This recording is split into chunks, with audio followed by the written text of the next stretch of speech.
Joanna Wilson here for day 15 of 20 days to plan.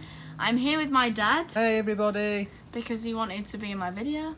And today we're going to be talking about what I wish I'd have known before my A-levels. Now, I thought that it would be great, not just to get my own insight on this topic, but to get other people's as well. So I've asked some friends to give their advice and give their top tips. I'll let that play now. Yeah.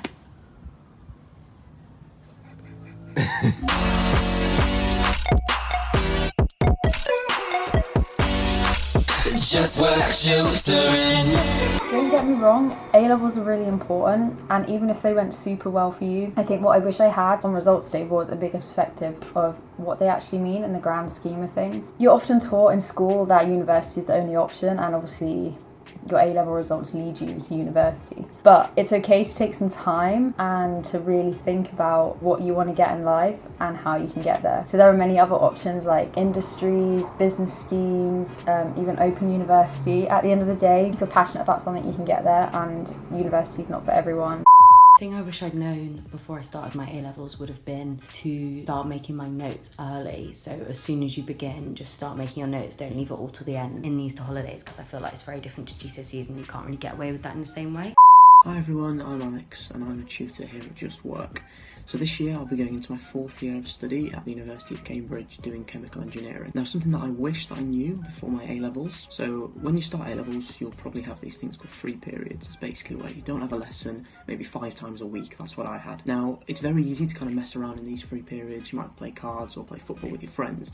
But something I definitely recommend, actually try and use some of these, maybe not all of them, but some of them, to actually catch up on work and knuckle down and maybe see your teachers if you're confused about part of a subject.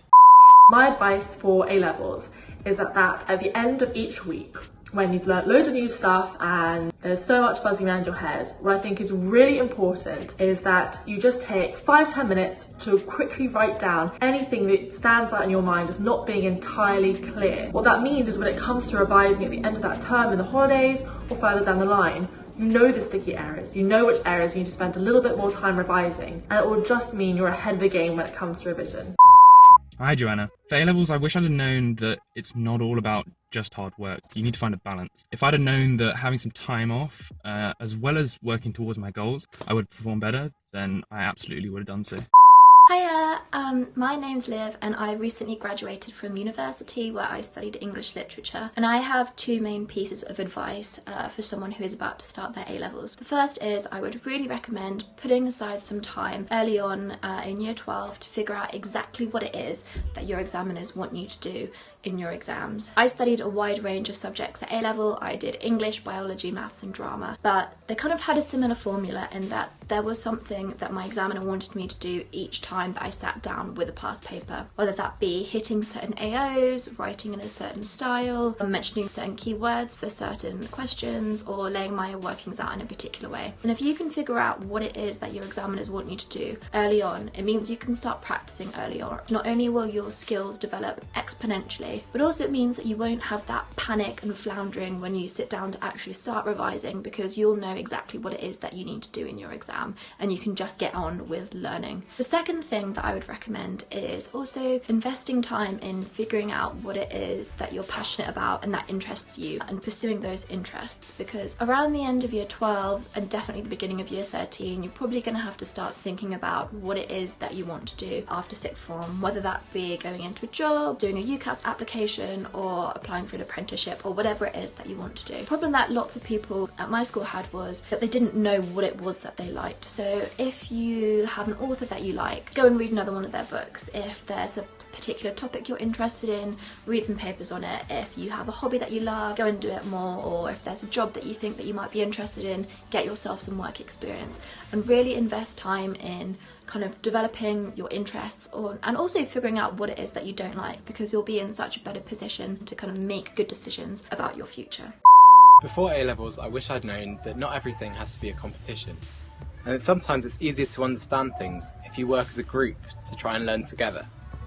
Alright, so what I'd wish I knew before I did my A-levels. It's gonna sound pretty weird, but I guess I wish I just kind of enjoyed a bit more. I mean, as stressful as it is, looking back and remembering, although it was a few years ago now, so I was as relaxed as I could have been doing them.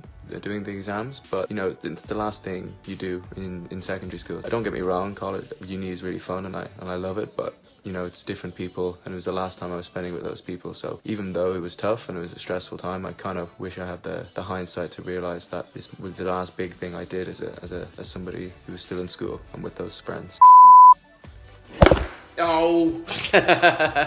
I look like I'm going to college or post 16 as I'm going to answer a question for your video, Jay. One thing that I wish I knew before I started my A-levels. Now the first thing that jumps into my mind is I wish I knew about the jump from GCSEs to A-levels, because this is a little fun fact for you. I failed first year of college. I think that was down to the fact that I was doing subjects that I did not want to study. I picked the incorrect subjects and I didn't put in the time and work. First year of college didn't go as well as I thought it would. And obviously I paid for that, but it was a learning curve first year. Obviously, I changed my subjects. I made all the subjects in a similar field. You need to obviously have that balance with all your subjects and stuff.